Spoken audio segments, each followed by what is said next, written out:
and get started so that everyone has an opportunity to of course, everyone is at home, but everyone has an opportunity to spend time with their family this evening.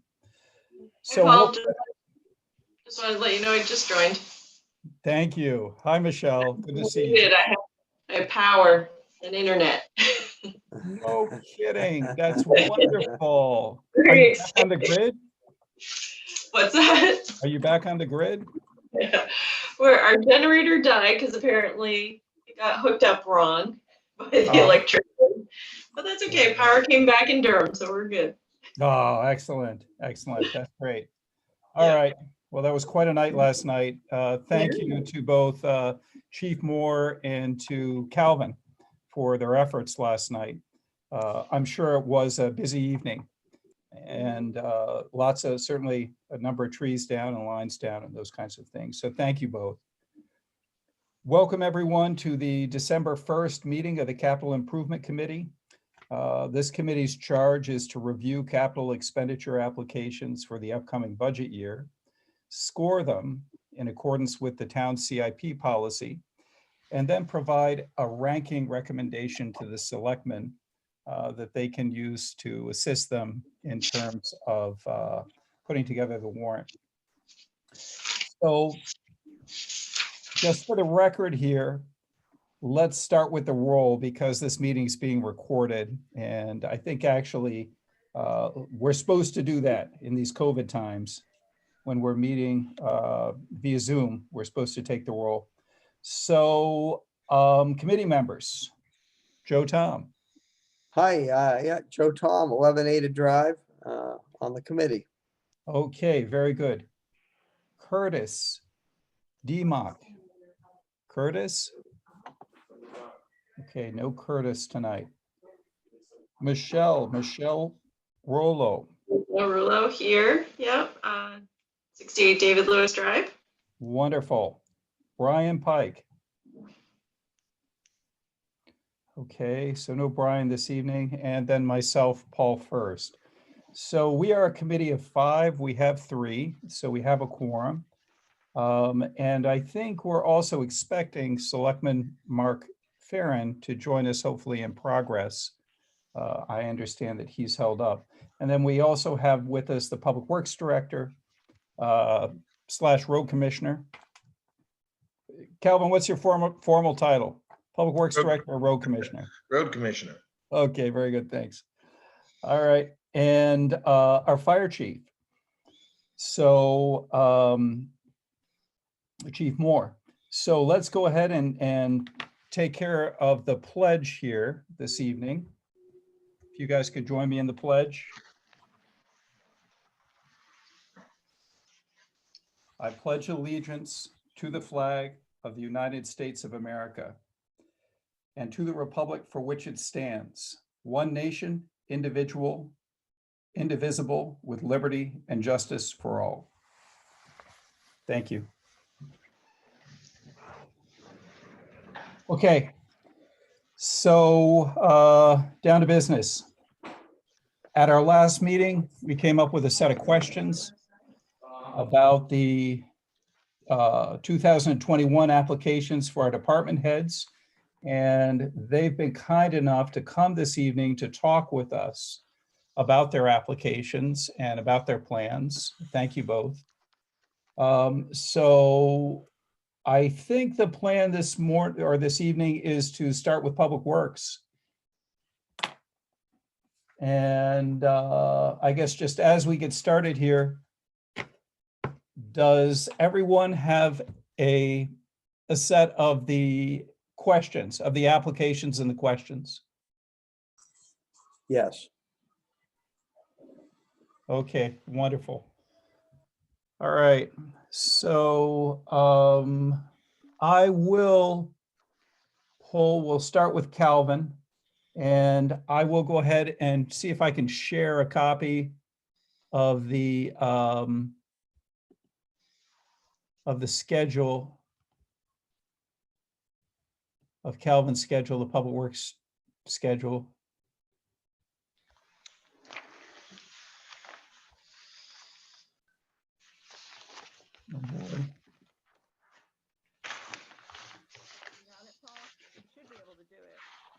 Can you do it on your end? Yeah, which one is, okay, hold on. Oh, hold on. I think I Got something there. got it now. Oh boy, I'll close some of these other screens here. All right. Okay. I think this is it. Can everyone see my screen? Yep.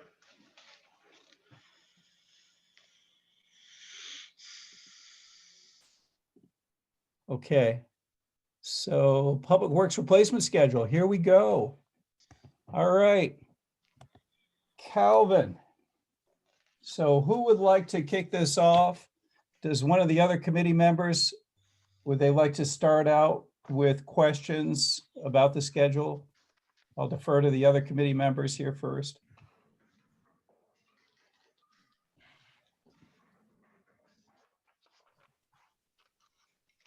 Go ahead, Paul. Start Okay. it off and then we'll cut Yeah, in here. okay, sounds good. So, Calvin, are you anticipating road bonds for the upcoming shim and overlay work, for the next few years? Or do you anticipate that that'll be paid from operating funds? Yep, so that is scheduled to be in the operating funds. I don't see any bonds until sometime in the 2031 range. Oh, okay, yeah. Okay, I guess that's good news.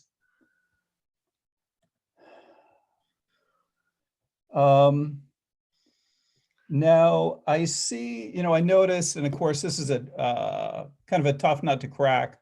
We started this department, I believe in 14, and purchased a number of vehicles with the, the business and the property, number of used vehicles, but I guess also purchased new vehicles at that time.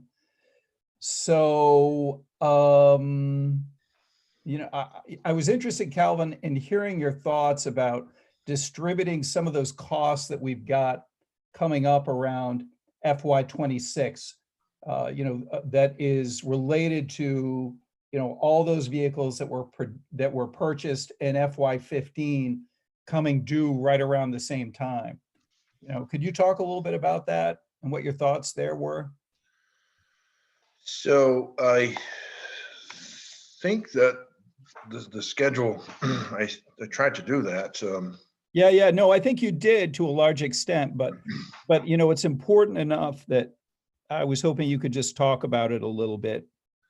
So trying to stagger those out, and so we had one in 2020, and then we skip a year, we go to 2022, and then the next one is 2026, and then 27, 28.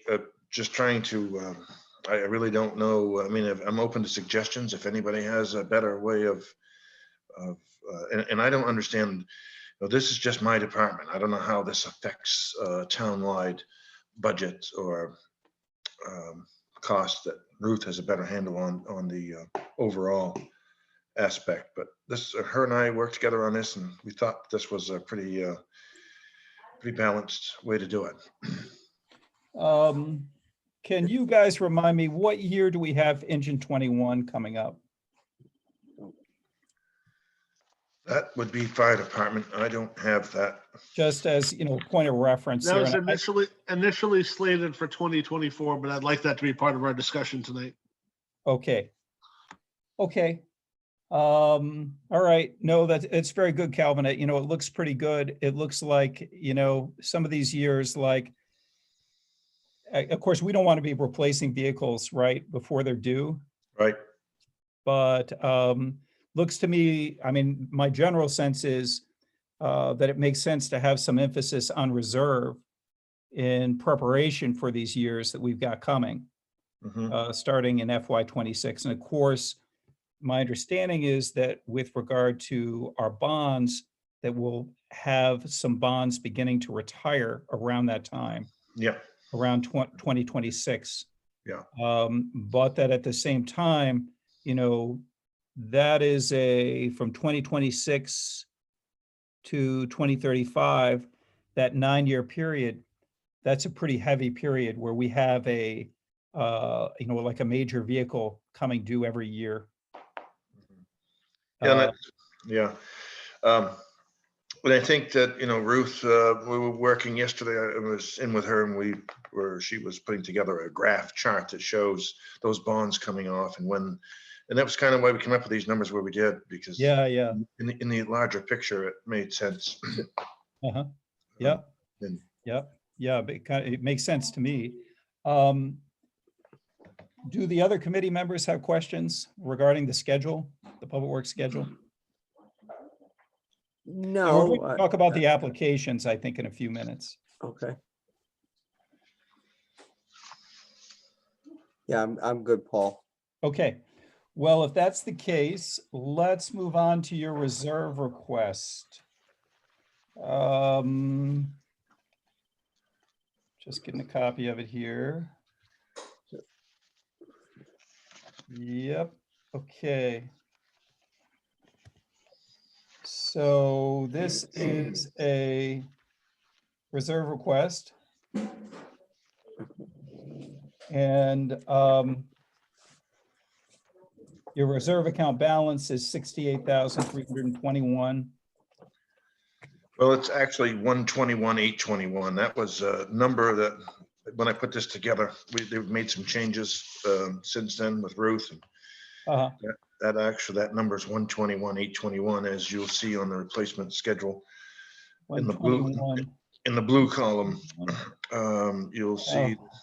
I just noticed that was outdated yesterday. So Okay.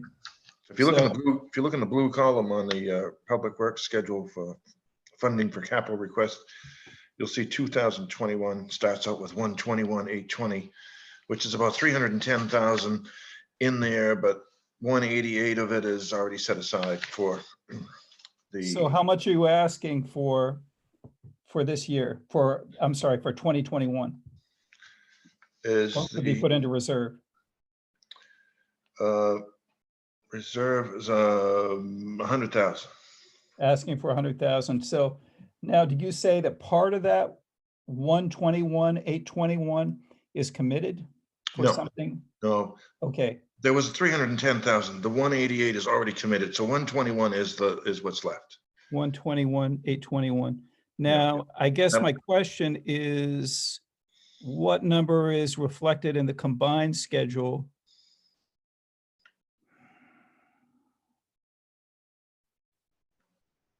$121,821. Mm-hmm.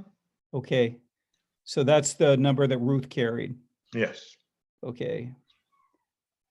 All right.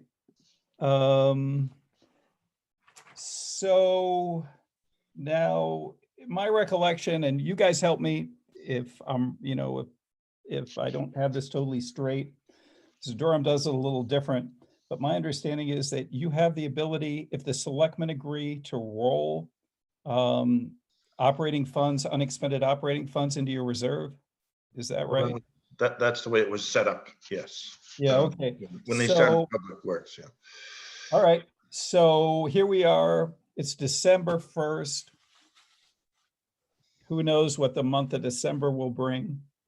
But, we've got the bulk of the year behind us.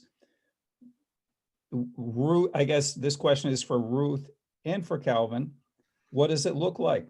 What do you think will go back? This is one of the challenges of this process because, we're trying to do this before those numbers are known so that we're in sync with the budget process. And it's very challenging when we don't know what's going to get rolled. It's looking pretty comfortably at about 50, 60,000. Uh-huh. And is that something where, the selectmen make a decision on how much is rolled, or does it automatic?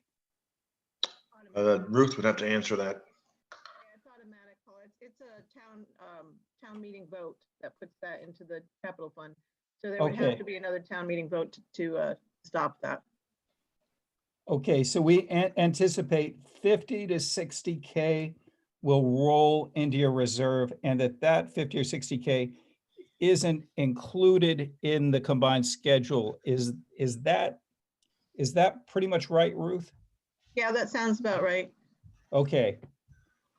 So committee members, are we all on the same page pretty much with that, with regard to understanding that there is 50 to 60,000? And Mark Farren brought this up as a really good point at the last meeting, which was that, money hasn't been rolled yet from that account, and that they expect to have operating funds. The department expects to have operating funds that are unexpended at the end of the year. And rather than those funds going into an undesignated account in Durham, they go into the department's, equipment reserve that was set up at a past town meeting many years ago, I believe. So that it's very likely that, of course, who knows what December is going to bring, but it's very likely that that balance, that 121, whatever it is, and change, that's going to go up by 50 or 60,000, and that's not reflected in Ruth's schedule or Calvin's schedule.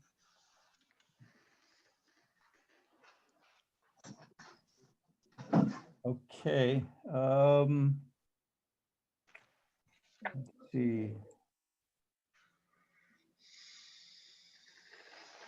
Okay, here's one for you, Calvin. Yep. So the 2000 SE International that's coming up, Yeah. 20-year-old dump. Yep. Yeah, again, amazing that you're able to run these trucks so long. That's really impressive. I guess my question is it currently a spare, or is it still on a plow route?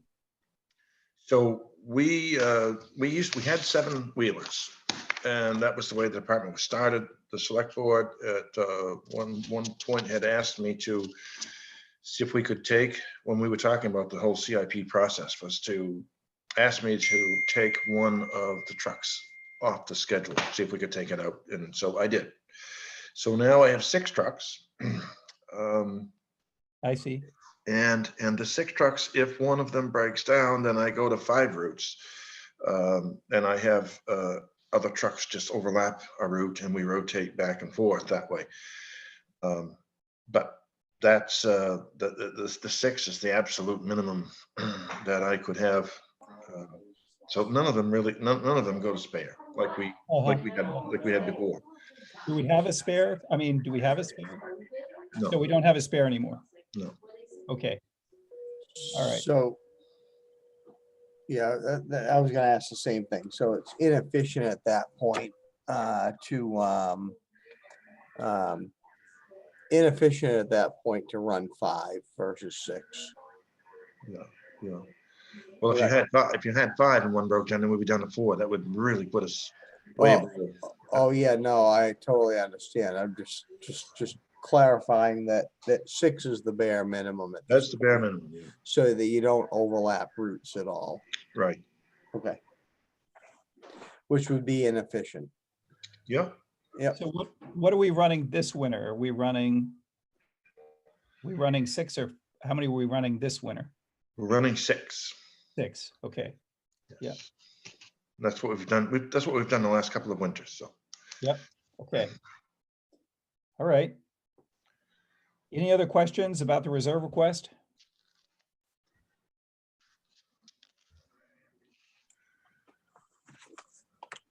All right. On that part, no. Well, let's go on to the next reserve request, or the next request. Sorry, it's not a reserve request. It's a project request. And it's for a small dump truck. Let me see if I can find it here. So the title of this request is improvement. And it is for a single axle 1.5 ton dump truck with plow, wing, and live hydraulics. The reserve account numbers affected would be the Public Works Capital Fund, and the reserve account balances are 121,821. All right, and probably plus what gets rolled, right? And justification. Okay. As was planned since the creation of the Public Works Department, we've added a full-time position, which allows us to split the crew and have them working at different locations within the town. I'm going to stop there just for a moment. Calvin, could you tell us a little bit more about kind of, the need and why the additional employee was brought on? Well, it was in the initial plan that's the way it was set up with the committee and the select board. And we felt we wanted to get our feet under us and work together as a team with the four crew all working together. We did that for a couple of years, and really to get to where we need to be, I needed to be able to split the crew and send, instead of having the entire crew in one location, I can send a crew on two separate sides of town, and so that we can complete the workload that we need to complete. And that's just left us, that was the plan from the beginning. It wasn't anything that ever changed. It was just, we delayed the start of that. Can you give us some sense of what the size of the crew is, of the full crew now? Yeah, so there's How many full-timers do we have? there's 5 full-time and me, there's 6. Okay, 6 full-timers, including you. Mhm. Yeah. And that, and a part-time. Okay. 1 part-time for plowing? Well, we have 2 or 3 part-time for plowing, but in Oh, the I see. summer, we have a part-time guy that does Flagging maintenance, mowing, and and taking care of the parks and fixing, outbuildings and picnic tables and things like that. I see. Yep. Okay, great. All right. So back to the application. Each crew needs a small dump truck to be fully equipped with safety signs and tools. Currently, we have 2 1-tons and a pickup truck. The pickup truck is driven by the road commissioner, who bounces back and forth between job sites and attends other meetings with contractors and other professionals. With the other 2 1-tons at 2 separate work sites, there is no truck available for maintenance of town properties or for the mechanic to run parts. So in the summertime, would this truck be used for the part-timer? Yep, from mowing and park maintenance Uh-huh. and Okay. and so it's a little odd is when this whole plan started, there was a combination with Pownell, and Pownell brought their own pickup truck. So the pickup truck that I drive was an additional truck that the crew had to operate. That when we split with Pownell and Pownell took their pickup truck back, that now belongs to the road commissioner. Whereas before, the Pownell truck was the commissioner's truck, and so that kind of took 1 truck out of the fleet right there. Yeah. And there's just not enough trucks to go around. We just don't have enough trucks. We're always finding ourselves figuring out how we're going to get somebody somewhere, and then have to go pick them up, and then they can't move their tools. And Is it that there aren't enough trucks, or the trucks aren't, heavy duty enough to do the things like the level plowing you need for the residential streets? it's both. It's both, actually. So in the summertime, it's lack of trucks, and in the wintertime, it's lack of efficiency, and the 1-tons are being overtaxed. They're not designed to plow they do the amount of plowing that they're doing, and from day one, I recognized that we were in the first plowing season, that we needed to have a bigger truck than the 1-tons, something with a wing, but smaller than the the wheelers, to do the small developments. So, it sounds like you've had some discussions with the selectmen, and they've asked you to take one of the wheelers off the schedule. Mhm. Was part of that negotiation this vehicle? No. No, okay, because I'm just seeing that, you're taking away capacity on the wheeler end, but you're adding some capacity here with regard to, this 1.5 ton. So I wasn't sure if it was kind of like, if it was part of that negotiation or not. No, it was this is a plan that will allow us to really balance out the fleet so that it's more effective, and it really makes the crew much more productive. So Calvin, this is Joe. Hey, with the 1.5 ton, I mean, is that, I'll use the word, not as, no, I'm gonna go the other way with this. Are you able to use the 1-ton truck in the summertime for everything that you need to do for moving people around? And I say the 1-ton truck, I'm talking specifically about your truck in general. Is that a viable option? If you had another one of those, would that be a viable option to actually move people around during, I'll say, most of the months during the year other than the winter? So I'm I trying- guess, yeah. It's So go ahead. the F-550 is small enough that it can be used in the summer and the winter. Yeah, If you go with a bigger dump truck, let's say you went with a single axle 7-yard truck, it's too high, the tailgate's too heavy, everything's too big. You really can't use it as a you can't use it as a construction or site truck for tools, and right. Yeah, the maneuverability is not there. So the 550 can be used as a work truck in the summer, plow truck in the winter. It gives us the other truck we need, and it also is much more efficient and effective at plowing than using the 1-tons. What okay. what are you currently running parts with? We have to, somebody has to go get the mechanic and bring him back to the job site, and take the truck from the job site and to give him a ride over to get the 1-ton, leave them there. And what's different about construction in highway work is we don't go to work and stay in one spot all day. It's a linear project. We're always moving down the road. So every hour or so we have to move the signs, or half hour even. Sometimes we have to move the signs. We have to move the work site throughout the day, and so it's very frustrating when they're at a standstill and they can't move, and they have to wait for someone to come get them, or someone to stop whatever they're doing to come and help them, because either it's either being used for mowing or going to get parts, or so even with the added truck, it's still going to have to be a shared truck with a mechanic and the grounds crew. And Does it make sense though to have that truck be the truck used for running parts?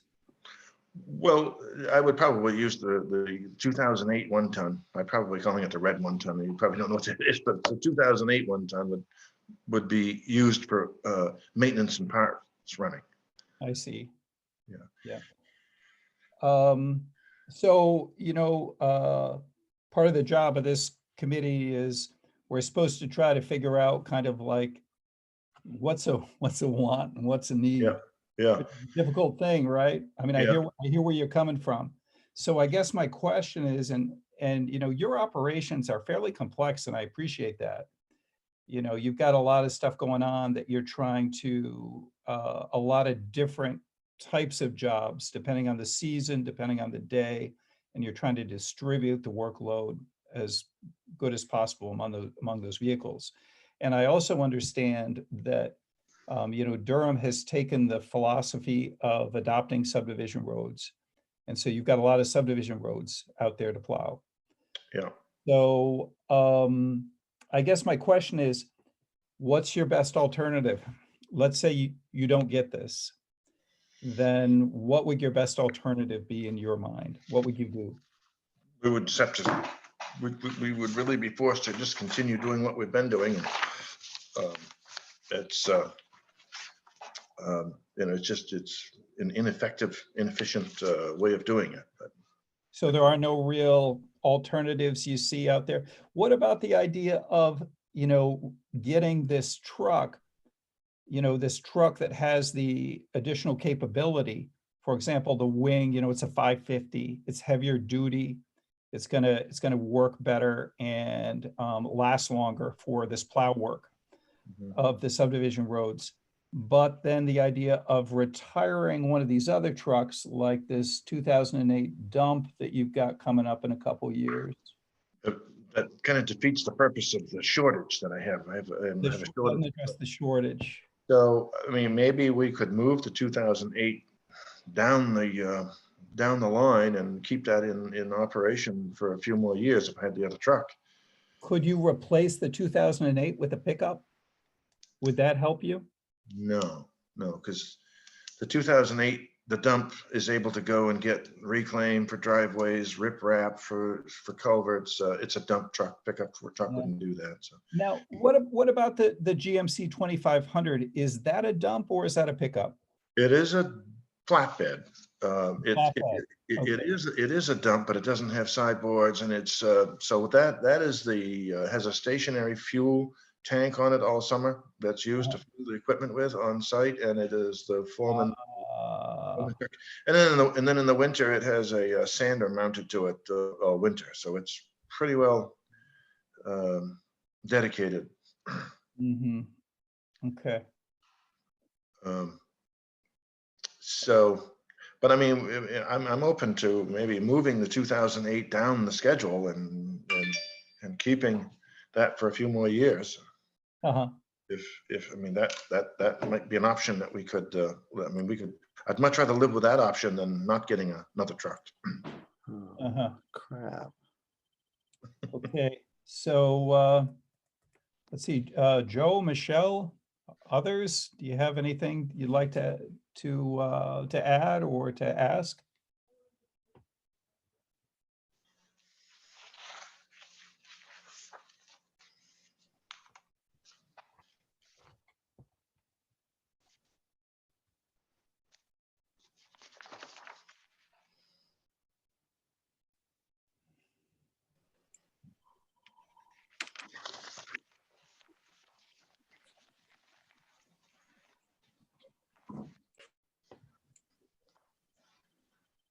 Sorry, guys, I lost my microphone for a second.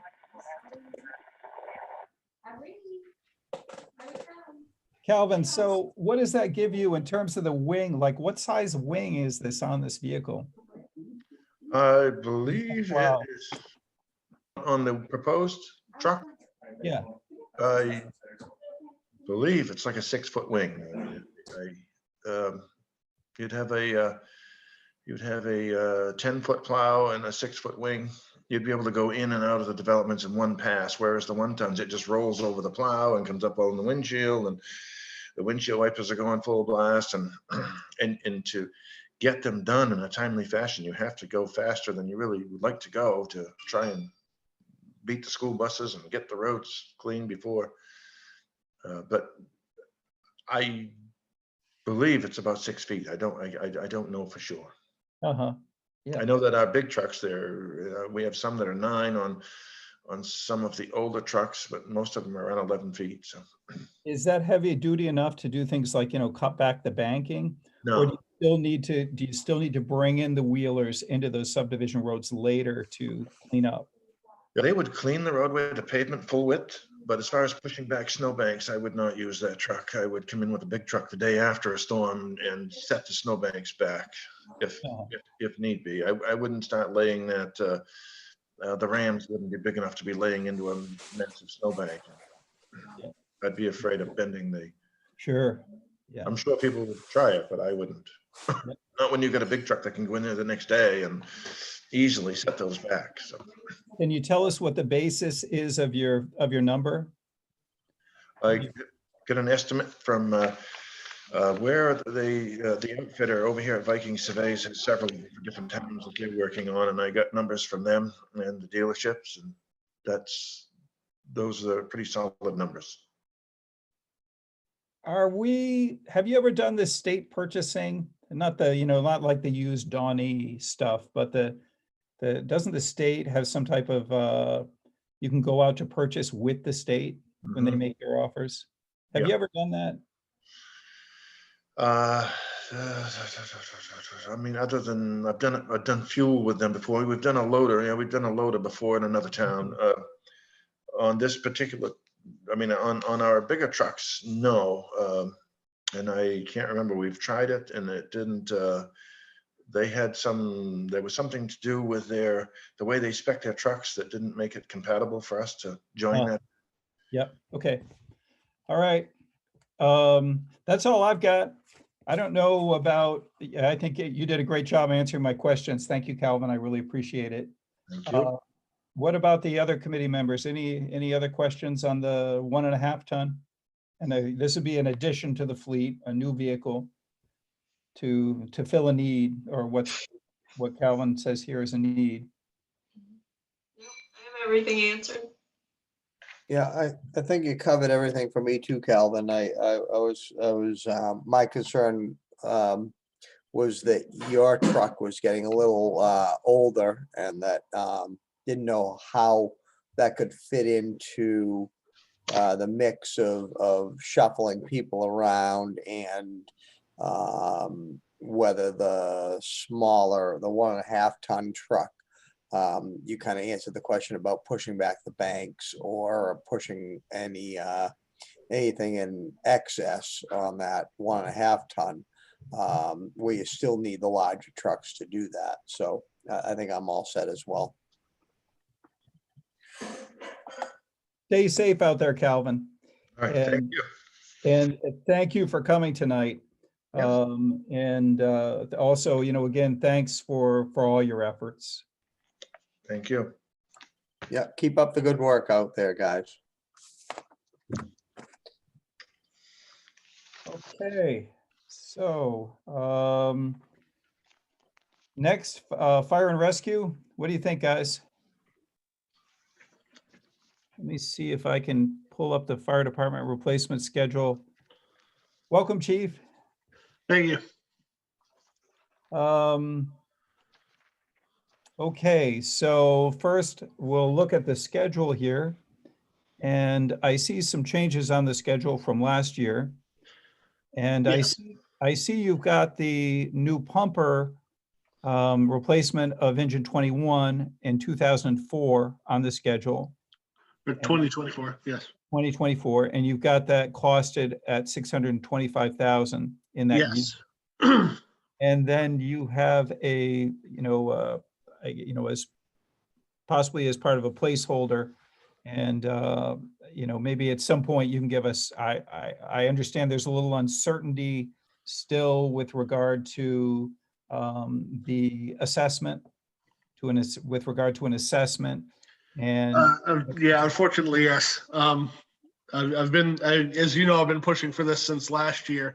It is really difficult for me to give any kind of real specific in regards to replacement year, and honestly cost as well, in regards to apparatus, until I really have a solid understanding of what I have and how long it's going to last us. And as I've expressed before, I feel that's best done with a third-party assessment.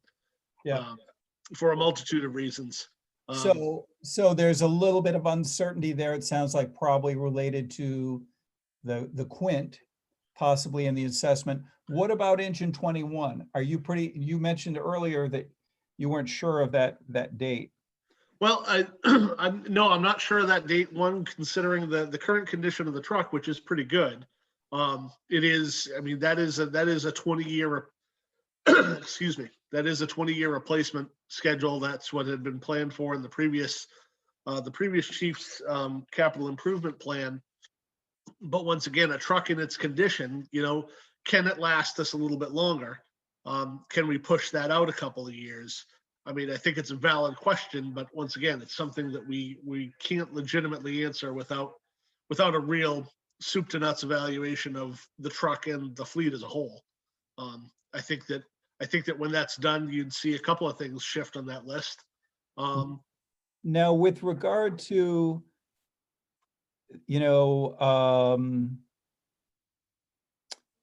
what do you call it?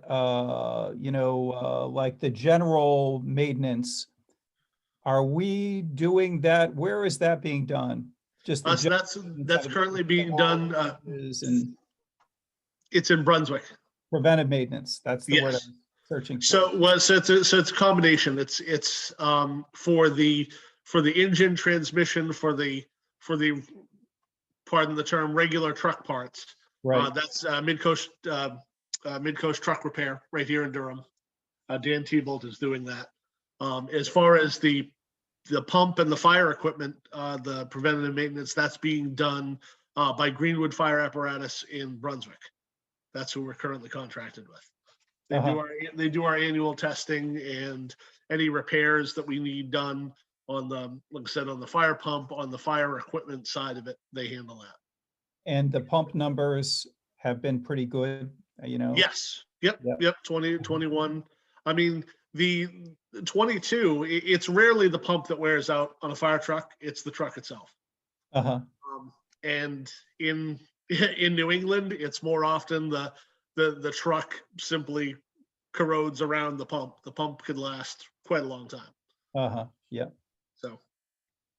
So what are you, based on what you know today, are you still comfortable? Is this where you want this vehicle? Do you want it in FY24 or? for right now, yes. Until I had someone with more substantial experience look at it and give me, hard fact reasons as to why it could last longer, I'd want that left right where it is. Yeah. How about the question about the year of the base quote?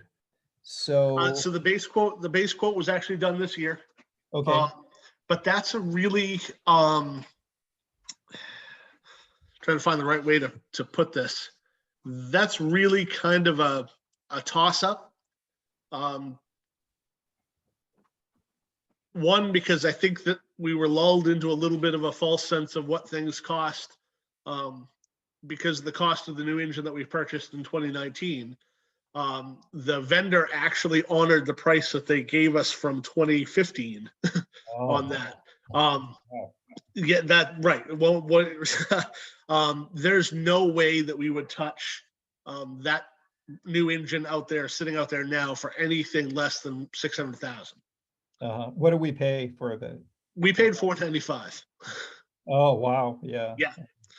And the other piece of that is Engine 21 is a specialty unit because of the built-in vehicle extrication equipment. That's our primary set of vehicle extrication equipment. That has all of the tools that we need. We have a very small backup set of tools on Engine 22. But when Engine 21 comes due, it's probably not something, we've talked about this before, it's probably not something that we would replace with that same type of truck. So it may be less, it may be more. It really depends on, one, the configuration that we go with, and two, once again, what this assessment would provide us for, what do we really need to be carrying? Is there any other equipment that we don't have that we should be looking at, that we would tag on to the purchase of that new engine? Yeah. Okay. Yeah. So that's the best number I can give you, but that, like I said, depending on a lot of things, that number could change in either direction. So I got a question. So you mentioned the special ability to carry the extrication equipment. yeah. So if you were to really define, and not that you didn't, the Engine 21 requirements and split the pumper from the extrication gear, Yes. what would that look like? Well, honestly, the newer technologies available, we would honestly be looking for to purchase it with it, because that is the more focused use of that truck. But we'd be looking at portable equipment, stuff that isn't tied to the truck. Yeah. Because right now, when that truck goes out of service, we're pretty limited in our vehicle extrication capabilities at that point, because of the very small tool set that the other engine can carry. So it would be my goal to spec with that truck a new upgraded set of equipment that's, a lot of them are battery powered now that we'd be looking at. But that could be, if that truck went out of service for any reason, that could automatically be taken and put on another piece of apparatus, so we don't lose that capability. The only reason I bring it up is I'm looking at, would that be, could that be part of, and I'm not saying pushing it out that far, but I'm looking at, you've got Rescue 25 coming up in a bunch of years here. But is there a middle ground that you could use rescue with that apparatus? Is there a larger unit that would replace that and keep engine 21 in service as a pumper only? So you're talking like a dedicated, like a dedicated rescue truck Yeah, that doesn't have a pump on it? yep, That's, we don't have the call volume or the specialty requirement to need to add that piece. okay, Yeah, that's, I mean, for there are communities like Gray along the interstate that they have a specifically dedicated heavy rescue vehicle that does just vehicle extrications, rope rescue, water rescue. Mhm. We don't have this, we don't have the staffing or the call volume to really require that addition to the fleet. okay, So no, when that's does fine. when does this vehicle roll? Does it roll for every automobile accident? Yes, this Okay. is the first due vehicle for all automobile accidents. And it's second due on structure fires. Okay, So the reason why it can roll first due by itself is because it's bringing both the capability of the extrication equipment, and if there's a car fire or whatever the need may be, we can stretch a hose line from it. And that's kind of the way that truck was built, to be a multi-role response unit, to be able to do more with less vehicles. Once so again. for an automobile accident, you would roll engine 21 and the rescue? As an initial, yes. If we needed more, it would be the next engine or the forestry for traffic control, or. Right, right. Okay. Okay. And okay, so I got a question here. What's the chief's vehicle currently? That's my truck. That's your truck. It's your own personal truck? Yes, I Okay. get reimbursed for mileage. Uh-huh. Yep. Okay. Someday that would be terrific if we had if not just for me, but just as a department utility vehicle, like a pickup. But I have bigger fish to fry right now. That's not even on my radar. Do you have any trailers? How about forestry? What are we doing what's forestry?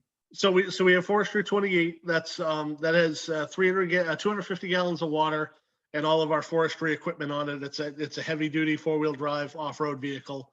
Okay. That also has the capability to tow the boat. So. So that goes out with the boat.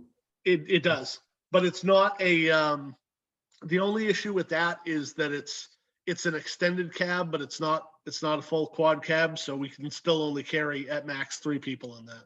Yeah. Now, why don't I see the forestry on the schedule, just out of curiosity? Because that's not due to be, this is only 10 years out. So that was a 2011 purchase. Okay.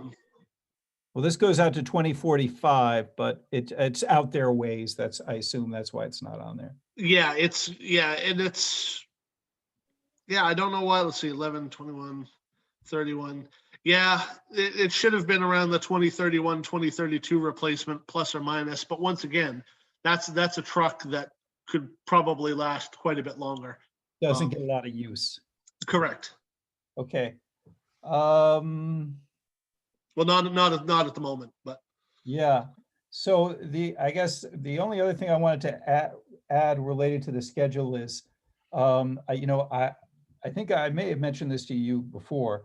I had a past experience where the chief was saving for a vehicle. This was in another town, and the chief was saving for a vehicle. This was for a utility. And the base number that we were using in CIP and that he had in his schedule was a few years old. And then the vehicle, and he kept adding the appreciation. Then it came time to purchase the vehicle. The vehicle came up, and we got to that year, and it was requoted, and the quote was almost double what we had been carrying. Right. And it really kind of burned us, and we realized, boy, you've really got to keep tabs on the costs related to this equipment. So, and it sounds like you're doing that. Thank you. Yes. The vendor that we purchased the engine 22 from is actually a town resident, or the salesman was a town resident, and I do speak with him regularly, simply around manufacturing issues, what's happening in the industry, what a cost change is looking like. He's been a very, very helpful resource for that. So. Okay. All right. So yes, we are keeping an eye on that. Okay. Because in the question that in one of the questions that you sent, you asked how often it's being requoted to ensure that the 3% appreciation is adequate. I've actually been figuring, but what was referenced by that vendor was 5 to 7% for fire apparatus. Yeah. So that's where we're making sure we're staying ahead of that. I'm wondering if that maybe that's a discussion for another year, but if that 3% is even accurate in this industry. Well, as I said, what we've been given right now, and both from this salesman and from our current maintenance vendor, that 5 to 7% is more accurate. Maybe that's worth some consideration next year. Right. But that's what I've been basing. That's what I've been basing my numbers off. So. Yep. Those are all my questions for the schedule. Do committee members have other questions on the schedule, fire and rescue schedule? No, covers everything for me. Yeah, no, that covered everything for me as well. Okay, wonderful. So then I think the next thing we have is a reserve request. Yeah, give me just a moment. I've got to find it here.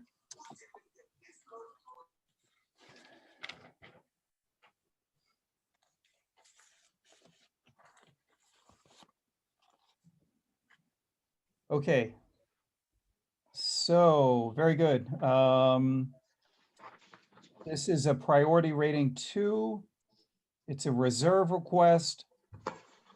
The title is fire apparatus replacement funding. And again, this is reserve. And the reserve account balance is currently $223,141 and change.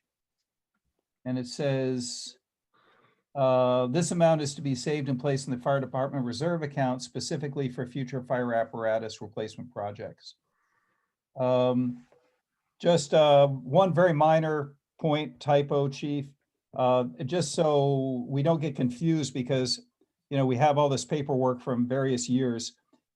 The capital request, the budget year will be 2021 rather than. I do see that. I did see that. I apologize for that. I was. No problem. I understand. Doing a little bit of cutting and pasting and it caught me. Yeah. Okay. So. I'll correct those and forward them. Yep. And then you go on to say that under justification, historically, the town has not done well at saving and planning for the replacement of its apparatus.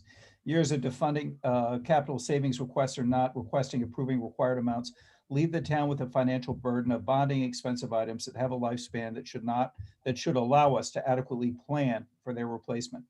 The cost of the most recent engine and rescue in the same year should serve as notice that we need a better plan moving forward, as we have needs for other capital replacement items within the next 3 years. Air pack replacements and recent station systems upgrades have diminished the current reserve.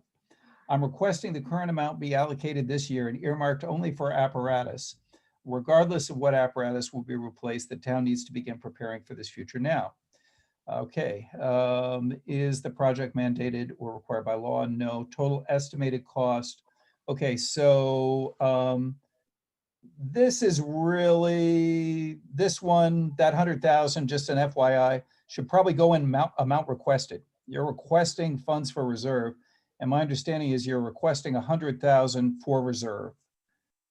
And the basis of cost estimate, recognition of significant and increased costs related to fire apparatus replacement. All right, very good. So I'll just field to you that same question that we asked Calvin, which was how much unspent FY20 operating funds do you anticipating being rolled into your reserve at the end of the year? Right now I'm looking at like 25 to 30 at the most. It was a little surprising, honestly, looking at what I had prepared for the budget last year, but the pandemic really kind of put the brakes on a lot of things here this year. And 4 months of sustained no trainings, no meetings, and limiting staff response on calls to avoid potential exposures really had an impact on our budget.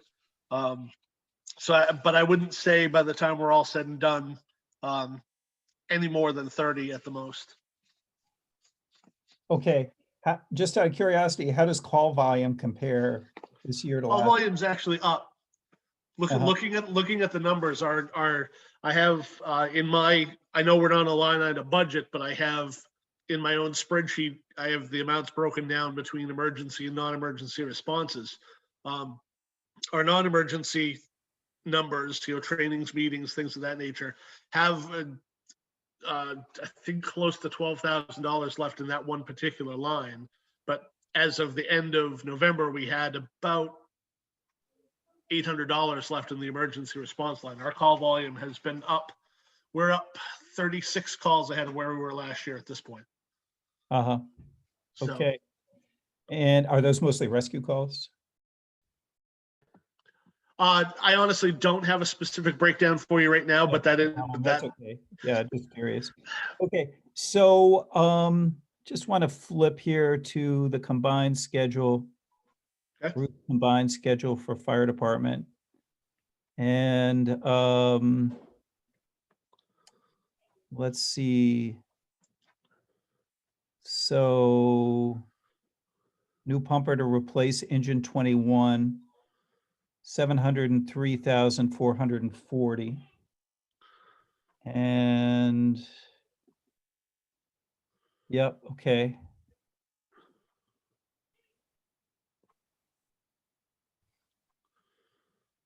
And so basically what this shows is trying to get the balance up to 663,000 and change in FY23 in preparation for the purchase of that pumper, yes. that engine 21. If And that were to still go as planned, yes. if it were still to go as planned, and that would require approximately $100,000 a year, whether that be from tax or from CIP, but 100,000 or from or rolled. So, but those would just, basically be funds that would go into reserve, that 100,000 funds being put into reserve.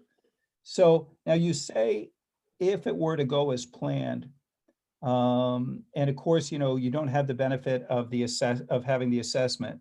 Unfortunately, no. But is at this point, that may change, but at this point.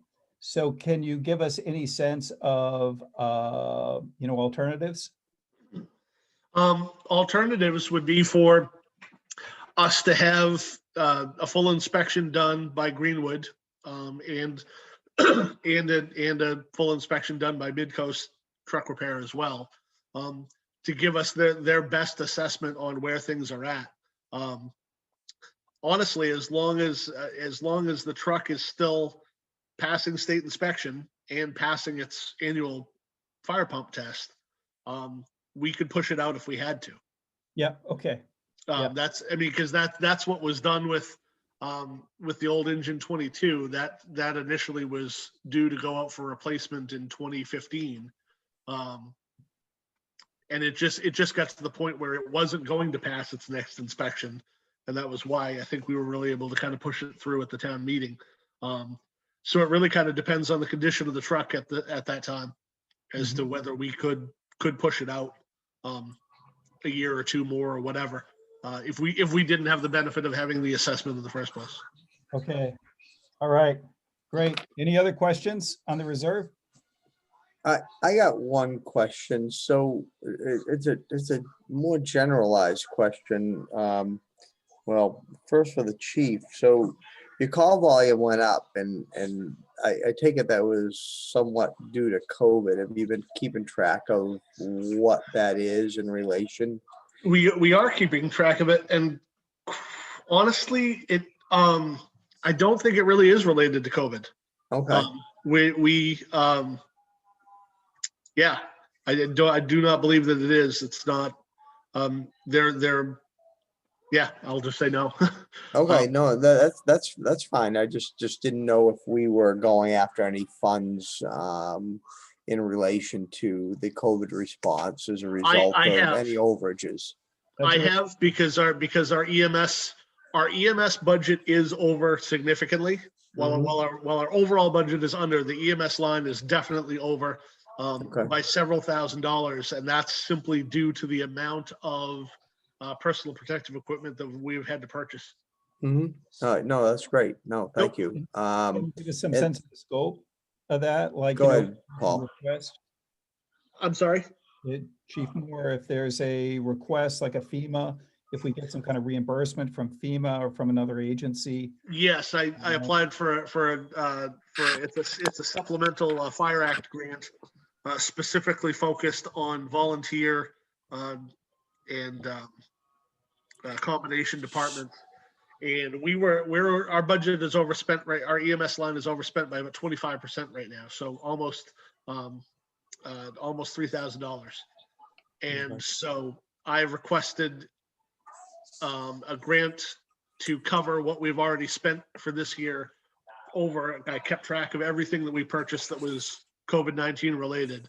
And then I asked for additional money to cover us into the coming year, because I don't anticipate our response tactics are going to change that drastically anytime soon. Even if a vaccine is available, we're going to have to continue with the larger amounts of PPE use than we would have had.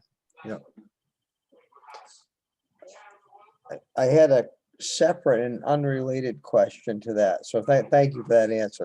That's great that you're keeping track of that, and that there's potentially money coming in to backfill some of the emergency calls or the ambulance calls.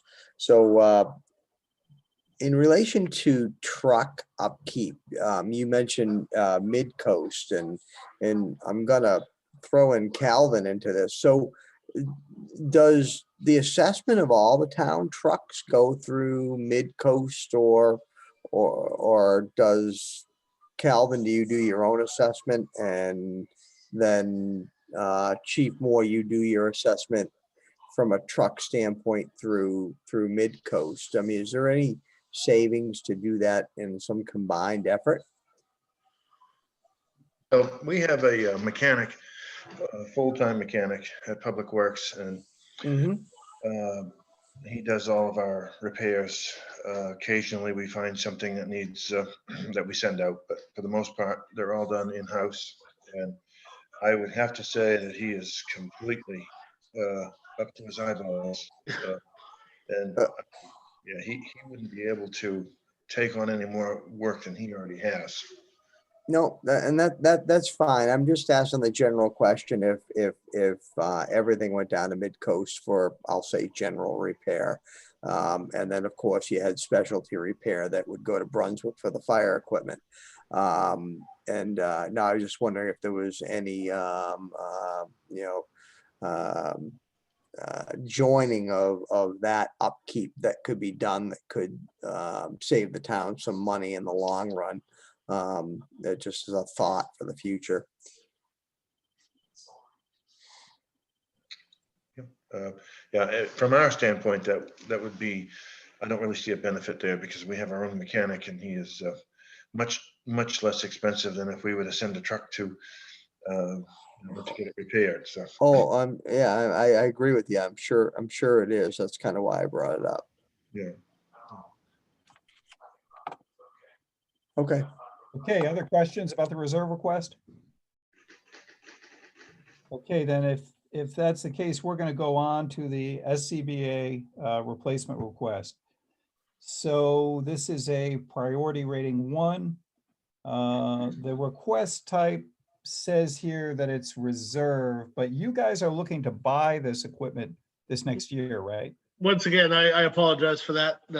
I'm not sure how that came across that way. That wasn't intended to be reserve. Okay, so that should be, otherwise that should be project, or I think Calvin used another word. I can't recall what he used.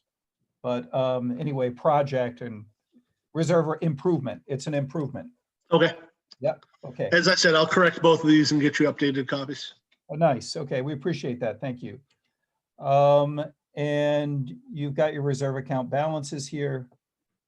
And it says, which is 141,000. And description, amount is to be designated to purchase. It should just be designated to purchase 10 Scott self-contained breathing apparatus, SCBA in Mass. And this isn't currently on your replacement schedule, right? It's not, because as I discussed last year when I put forward the request for the bottles, Yeah. the bottles were a time-sensitive issue as they were reaching their life expectancy by DOT and had to be replaced. I was also in the grant process for through the Fire Act grant to get all of the packs replaced this year. I'd submitted, this is the second year in a row that I'd submitted to have the packs replaced. And as I discussed with the group last year, if the grant was not approved, which it was not, then we would be in a position where we could no longer really wait to see if we got the grant again. We had to get the process moving to get these replaced. Yeah. And unfortunately, that's where we're at. This is the second year in a row of a very convoluted Fire Act grant process that was delayed. COVID had an impact on it. A new computerized system for submitting the grants created problems for people. So there was a very compressed time frame again in which they ran the process, and they just didn't find our grant as necessary as others that were awarded through the specific rounds. And they only did 8 rounds this year. Sometimes they've gone into the 20s and 30s. So there was money left on the table, and I was a little disappointed with that, considering some of their other approvals throughout the state, but that's neither here nor there at this point. So we need to move ahead with replacing them on our own. Yeah, and there's only one thing that I'll point out here, and that is that we have here a replacement schedule, and the replacement schedule has values associated with it. So somewhere there should be a designated fund that's associated with that replacement schedule. And that reserve, that reserve should be used to fund the items on that replacement schedule. And I'm just a little, we start mixing things a little when we have, I see you've got the reserve account balance here. This looks to me like it's more of a one-off. And it brings up the question of, what is $1,000 represent? Does it represent all equipment? Does it represent only the equipment on the replacement schedule? Well, Because this is we'll wrench into our planning, and I just point that out because I think I'm not sure it's something we'll solve tonight, but I think it's something for you and the administrator to really think about, and the selectmen with regard to, how these funds are set up and designated. okay. I guess I'm a little unclear on your issue, Paul. I apologize for that, but Sure. So that 223,000, that is the fire department capital account. Right. There's only one fire department capital account. There isn't a separate one for apparatus as of right now. Yeah. In the past, the capital was treated kind of specifically as just an apparatus account, or this is what I've been told. My viewpoint on it is the fire department capital fund is for any fire department capital expense.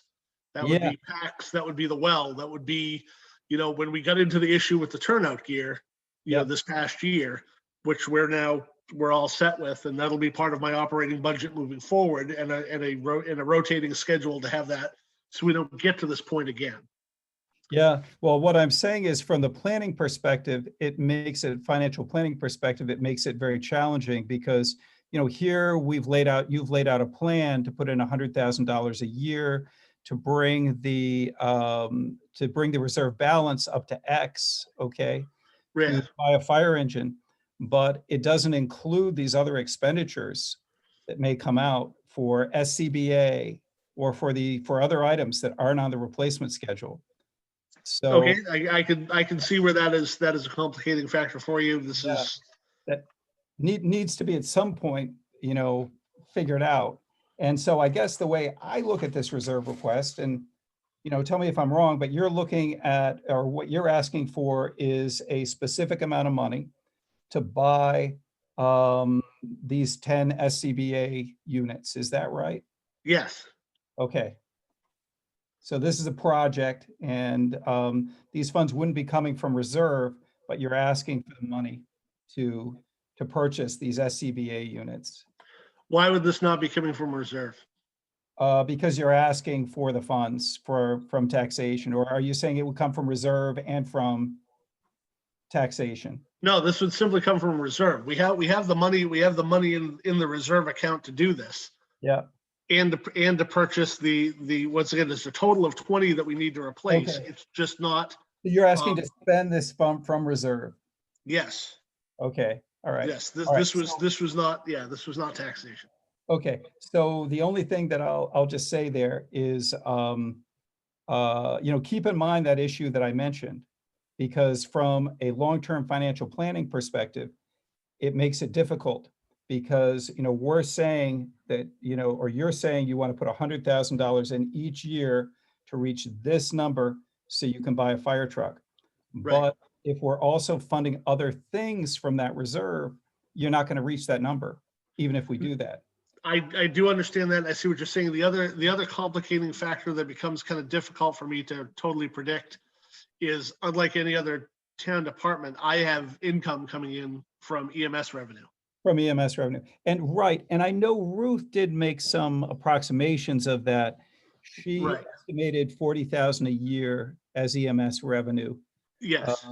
But regardless, that's got to be sorted out at some point. And No, that's, I don't think it's really the committee's,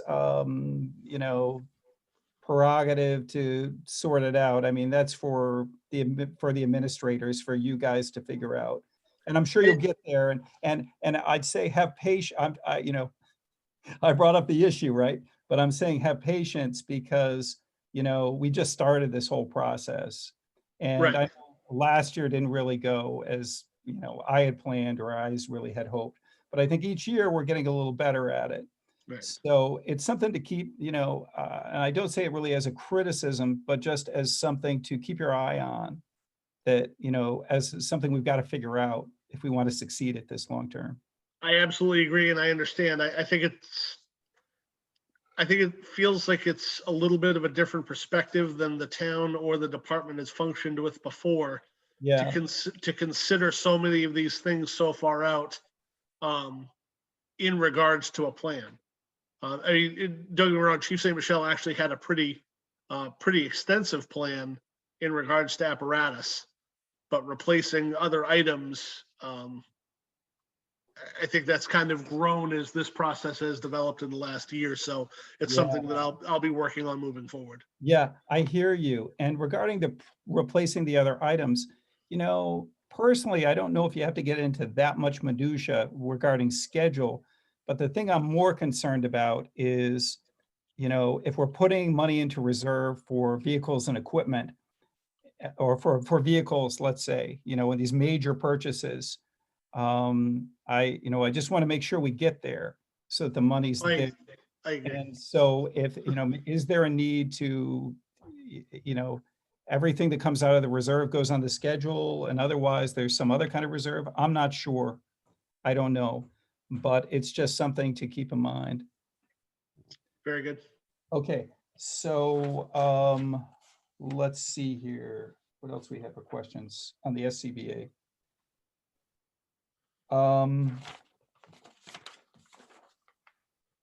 So you're asking, okay, so you're asking us to approve this request with funding from reserve with the idea that it would not go on the warrant if you're able to roll FY20 operations funds. That's what your application said. Is that still current, or is I that guess any longer? I need to read through that again. Yeah, that's not going to, because it's not going, the cost of the packs and the number that we need to replace between this year and next year to get us fully compliant with 2022 when it rolls around and all of our current packs are no longer in compliance. It seemed like initially I was trying to look at a way to purchase some this year to maybe soften the impact on the capital fund for next year and the following year. But that's not really going to work out the way that I had hoped. So I would rather just go with this process of And roll that money into the reserve.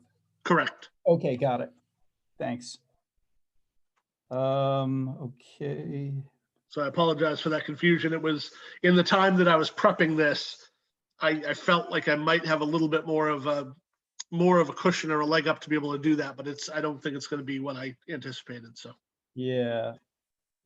And okay, and then I guess my only other comment is you kind of alluded to this earlier with regard to getting in more to, this is a new process. We're starting with the large items, the largest items, the related Yes. vehicles. But as we're in terms of the replacement schedules, but as we're moving along, there are other needs, important needs that are coming up, like at the SCBAs and the cylinders. So the cylinders aren't the issue. The cylinders are done. I know. Oh, sorry. Yeah, but that was last year. That was last year. Yes. The cylinders. So you talked about some type of plan. I think still in my mind the concern is, how do we keep all these things from coming due at once? Yes. And This is the turnout gear, the air packs. This has been exactly a process of working with. So actually, Adam Salves, one of our captains, had put together way back in 2017 a really well thought out plan for replacement once we did this initial purchase and got these packs squared away. And I'm going to continue to choose to go with the timeline that he had, which is so fiscal year 21 and 22, we'll purchase the packs that we need to achieve compliance and we're ready to go. From that point, every 15 years, we're going to purchase, the goal will be to purchase 10 packs and upgrade 10 packs based on what comes out with the standards, which change every 4 years, or they get evaluated every 4 years. So the packs that we purchase basically can't go any longer than 5 revisions, which is 20 years. So at the 15-year mark, we would purchase 10 new ones and upgrade 10 of them to keep us fully in compliance. And then 15 years from that point, we're buying 10 new and upgrading again to kind of keep us ahead of that, but we don't have to do anything. And that also keeps us within that life cycle of the SCBA models, not all expiring at once like they did in the last year or so. So then that would go into the plan for every 15 years. We're going to budget X amount of money. We will keep an eye on what the increase would look like over time with those. but every 15 years, replacing half and upgrading half keeps us in a proper rotation from there on out. When you look at your, your largest capital, replacement costs, of course, vehicles is number one. Yep. What are number two and number three? Packs are two. Uh-huh. Packs are number two. Gear. Gear. Now gear's not going to be an issue anymore because I have, with what I've been allowed to purchase up to this point, I've gotten people compliant. And now I've set up a rotation to where that will actually be absorbed by the current operating budget. Uh-huh. So next next capital expenses would be facilities maintenance. Yeah. It's at some point we're going to need to, look at, a furnace or an exhaust system for the trucks, or, in addition to the building or whatever. That would be the next biggest cost that I see. Other than that, the majority of the equipment that we have and expenses that we have can be planned for well enough to be managed through the operational budget. If that's the case, Chief, maybe the thing to do is to think about simply folding in those items, folding in the SCBA and cylinders and the turnout gear, folding them somehow into your larger replacement schedule. So it's not just vehicles, but it is. Oh yes, I am working on that. Yeah. So if you could do that, then that would be a huge help. Okay.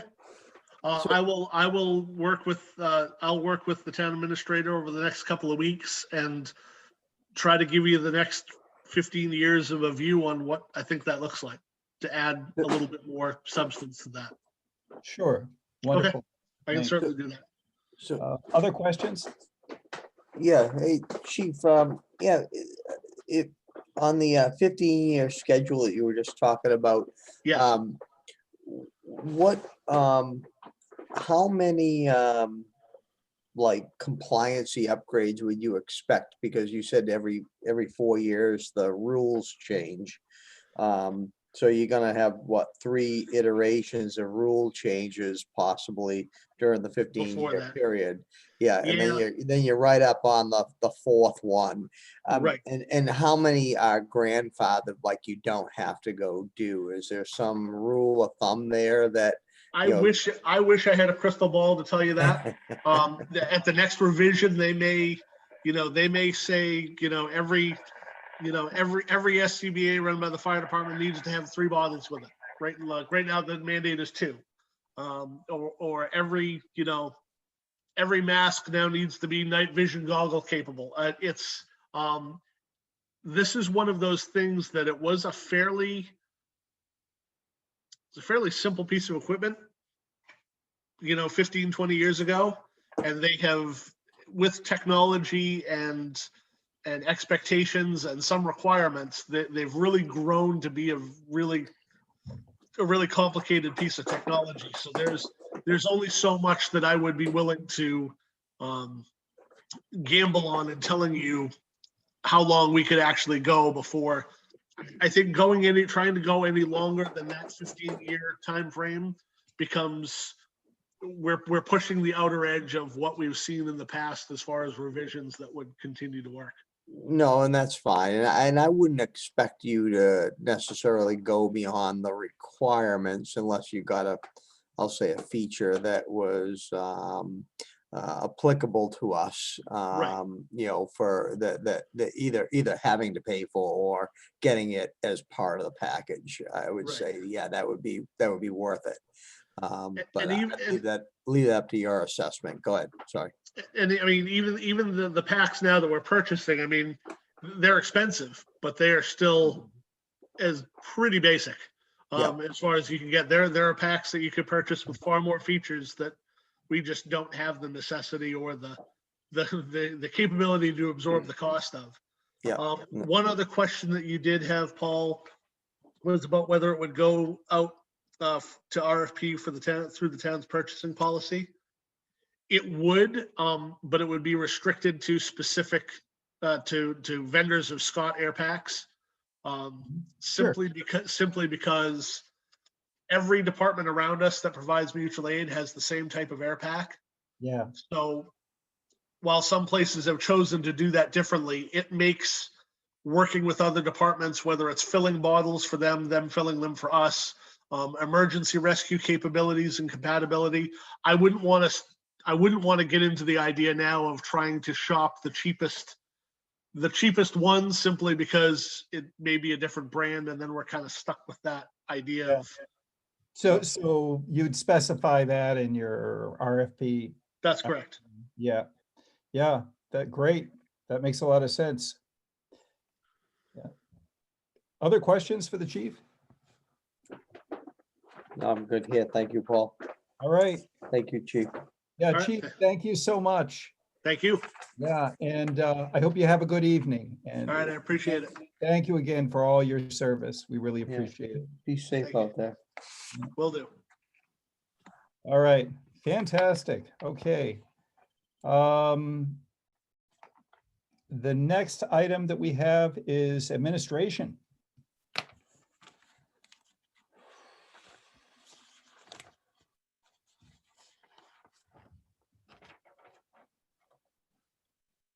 All right, so are you there, Ruth? I am here. Wonderful. All right, you're up next. This is a priority rating 3, and I know we've already talked about this some. And the request type is reserve. Project title is town office reorg. And this would be the town office municipal account. The balance is currently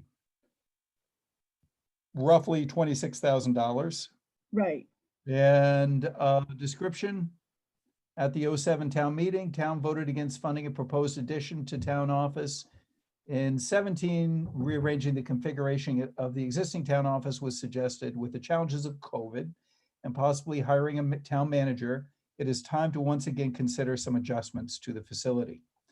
Justification: looking into the next couple years, it's likely the town office will need more space, whether that means moving the meeting room, adjusting the size of the meeting room, making the storage room an office, or consolidating bathrooms to allow for storage and/or an office. To begin the process, town should considering hiring someone to make recommendations considering the challenges and financial considerations. Okay, well, you kind of answer, I think, the first question right there. One of the first questions is, or one of the questions is, what would your proposed next step be? Sounds like you're proposing hiring someone. Total estimated cost, $20,000 to $30,000, basis of estimate, uneducated guess. And you are suggesting putting 10,000 in reserve this year. That's the request. Right. And that is pretty much it. Oh, now before we go too far into this, I guess I should ask, what happens with, with your department and unspent operating funds? It goes into the undesignated fund. It goes into the undesignated. Yeah, so What kind? the funds for municipal capital traditionally, and I haven't been able to find a town vote on this, but traditionally it's come from the interest that we make on the accounts during the year. So the capital interest goes into the municipal capital account. And last year we managed to make about $22,000 in interest. And this year, because of the interest rates due to COVID, we're only going to pull in probably about 11 or 12,000. So really that $10,000 kind of makes up for that shortage on the interest this year. Sure. Just for a general point of knowledge, can you remind me what month the town usually gets its audit? Oh, we get it in January. In January, okay. Yep. So you actually do it in January? Yes, yep. Okay. All right. Another, I guess, kind of more general question is, with regard to town hall, where are the vital records and property records stored in town hall? Are they like in a vault or? No, they're in our fire resistant room in the back. The fire, I see, that's the fire resistant room, okay. Yeah. And could you talk a little bit about, this kind of reorganization of space? Talk a little more about the needs. Well, our last code officer had come up with this idea to turn that back office, that back storage room into an office. And so what his proposal was that we take away one of the bathrooms and make it a single bathroom, and then turn that bathroom into a storage area. And then that back storage area would turn into an office, which would mean that we would need to put windows in there. And he had actually suggested a fire door as well, but I don't know, that would probably remain to be seen whether that's a necessity or not. The windows may be egress enough. So Yeah, go ahead. is this project primarily associated with working spaces, or does it include things like, what do I know, heating, energy efficiency, those kinds of things? Right now, it's mostly working spaces. We haven't really Yeah. thought about the energy efficiency or anything like that. Maybe I should say working and meeting spaces. Yeah, the meeting seat, and this, I have lots of ideas about what I think would work. Yeah, But it'd be really interesting to see somebody who has some sort of background our meeting space was small to begin with, before COVID, but now we're not able to have in-person meetings right now because of COVID, right. because that meeting room is just too small. Mhm. And so we floated around the idea of moving the meeting space over to the Eureka. And then, we'd have to move some of the computer stuff and cameras and stuff over to the Eureka, and we'd have to make sure we got internet. And that may happen. But also, now we are actually going to have a town manager, and whoever that is probably going to want some space for meeting with people and doing that kind of thing. And my office right now is very small. And Mhm. so my supposition is that this person would probably want to have a larger office. Mhm. Yeah. Could you talk a little bit about, your thoughts on timeline with regard? Well, I believe that the select board are kind of the opinion that they would like the new town manager to do this. And Yeah, so okay. the town manager should be in place probably the beginning of March next year. And so with that, he or she, or whoever that person would be, would kind of take the reins and go from there. Mhm.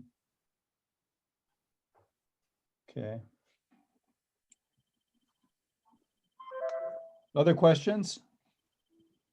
Yeah, no, I was just, we were in the last meeting when we were talking about this, I started writing down the number of people that you'd have in the town office at any given time.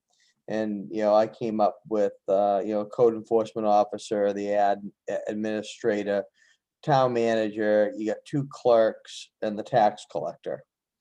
So, there we have, So we have 4 the and 2 ladies. 6. Go ahead. So my position is not going to be, so there's not going to be an administrator any longer. There's going to be a town manager. So I'm thinking that you're still gonna need somebody to administer, but that's just my thought. I'm just looking at I other agree with town you. setups. Yeah, I agree with you, Joe, but that's not something that really has been discussed. okay, I agree that in order to have a town manager do all the things that the select board wants to do, that they're going to have somebody at least part-time to help cover the window Yeah. and do the other kinds of things that I do. yep, no, I agree. And that's kind of why I counted that person in, because I was just honestly doing body count on how many people need to be in that office. So Um, that would make 5, and then the assessor's in twice a month. Yep. And then also the planner used to work in the office. Right now he's working from home, but he sometimes does come into the office. So I assume that after COVID is squashed, Yeah, we'll go back to that. Well, then I'm gonna open it up to, the chief, I'm sure, has needs, and I'm sure Calvin has needs as well, DPW manager. And then you've got 5 selectmen that come in and out on various occasions. So COVID aside, you have no place for these people to actually do their work, say, in a town office setting, if they need to interact on a regular, I'll say a regular basis, but even on a temporary basis for a couple hours to sit there and do some stuff and interact with you or the staff in some manner. So I was just kind of going through the various scenarios. You got what, 2 meeting rooms? You've got the meeting room at the town hall, and as you mentioned, the Eureka Center. I know the chief's got a meeting area at the fire station, and then Calvin's got a larger area or small, and it's not really a larger area. It's probably about a little bit bigger than the town office and smaller than the fire station area for a meeting area. Is there any, I mean, I get it, we want to wait for the town manager to show up, but is there, I'd hate to let the opportunity pass to put something in the budget this year in anticipation for the town manager to show up so that they actually have something to move with for a plan, rather than wait until they come up with a plan and have to wait a whole year to vote in what this new plan's gonna be. Because I think I think we're at an overcapacity now. Forget COVID. And it's been that way for a while. You guys have shuffled a lot of stuff around for a long time and have done a great job at it. And even your predecessors. So it's definitely been an ongoing issue, but we should probably look collectively, even now, the selectmen now, as a group, to look at all the meeting spaces, right? They're all available at different times, maybe even as simple as putting them on a schedule to have access to them, to spread people out a little bit more during the COVID issues, which I'm sure you're doing already, but just throwing it out there. And then look at that as a whole solution to what we do moving forward. Because I'll be honest with you, I see the town hall as being very small for what we're getting ourselves into in the long-term future. Maybe not exactly short-term, but something we need to start saving for now, so that when we get to that point, we can actually expand appropriately and maybe combine certain things together. Those are all really good points, Joe. Yeah. And I can recall sitting in many planning board meetings with Joe. Yeah. We really had a full house, and it's like, you've got the applicant pretty much like right there at the table with you. There's very little space. And often, people out in the hall with no place, without a place to sit. And I think Joe's point about the fact that staff has really done a remarkable job over the years making that space work is so true. And the staff really deserve a lot of credit for that, because that's not a big space, but you guys have made it work. So now I understand there is approximately 23,000 in the account now. It would seem that could possibly fund a planning study to get things going. But as Joe says, we probably want to be thinking about this as, kind of, this may be a longer term project, and we probably need to begin saving now.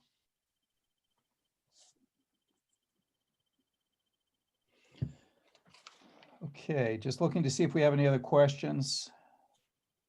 Michelle, any thoughts or questions on this one? I guess the only thing I was wondering, and I think I missed a little bit about it, of the discussion of the people that you have there. I mean, are there any opportunities for remote working?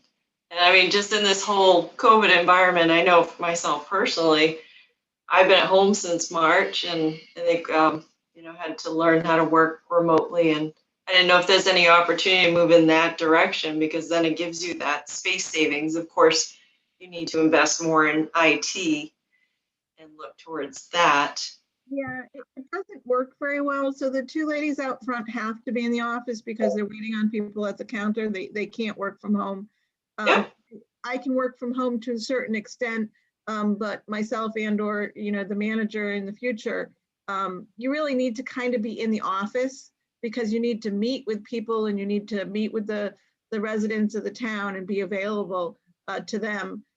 You really can't just be on a computer at home. So you could do a hybrid. You could maybe, work from home a couple days a week and then, work in the office like 3 days a week or something like that. But working from home is not really an option, and not for the code enforcement officer either, because he does the inspections and he just needs to have a place to go, and that's where all his files are too.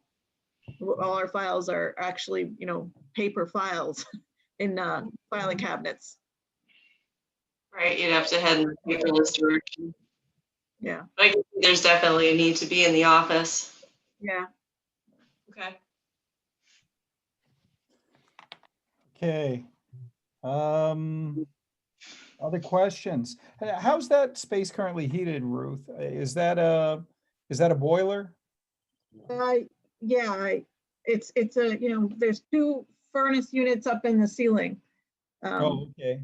And they're run off propane. Yeah. So you're envisioning that, does it sound to you like something like this, like a request for services, a proposal for services, that wouldn't go out until the new manager comes?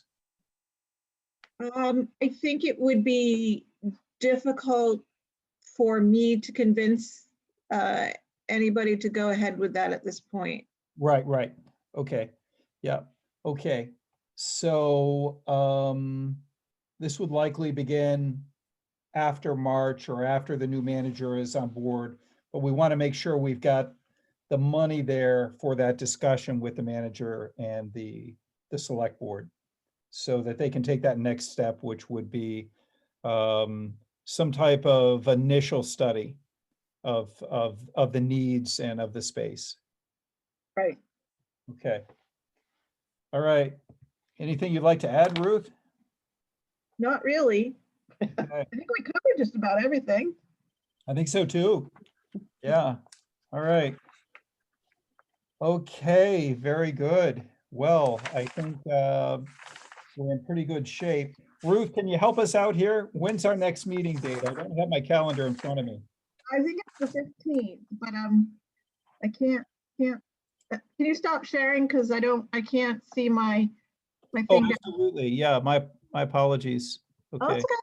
It's just I can't find my screen. Here we go. All right, so our next one is December 15th. December 15th. Okay, at 6 o'clock. Yeah. And that next meeting is for us to do some final discussion of the applications, talk about, our impressions from the discussions with the department heads, and answer any questions about scoring. Ruth, could you send out the scoring sheet to the committee members? Yeah. I'm sure some of us still have it, but if you could do that, that'd be great. And that way, when we meet on the 15th, everybody will have the sheet in front of them, and, we'll kind of all be out on the same page when we get to that topic. Excuse me, Paul, is that a meeting you're going to expect the department heads at? Oh, no, thanks, Chief. Okay, just No, wanted to this be is sure. just for the committee members. And I think at this point, unless some other questions come up at that meeting, I think, you guys are in good shape. You have answered all of our questions. Thank you very much. Okay, We really appreciate it, your willingness to work together with us.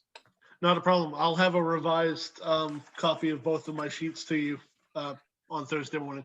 Yeah, and Chief, I want to hear about Cub Scouts sometime. Will do. Okay, all right, great. Thank you. So, Okay, so 15, 6 o'clock.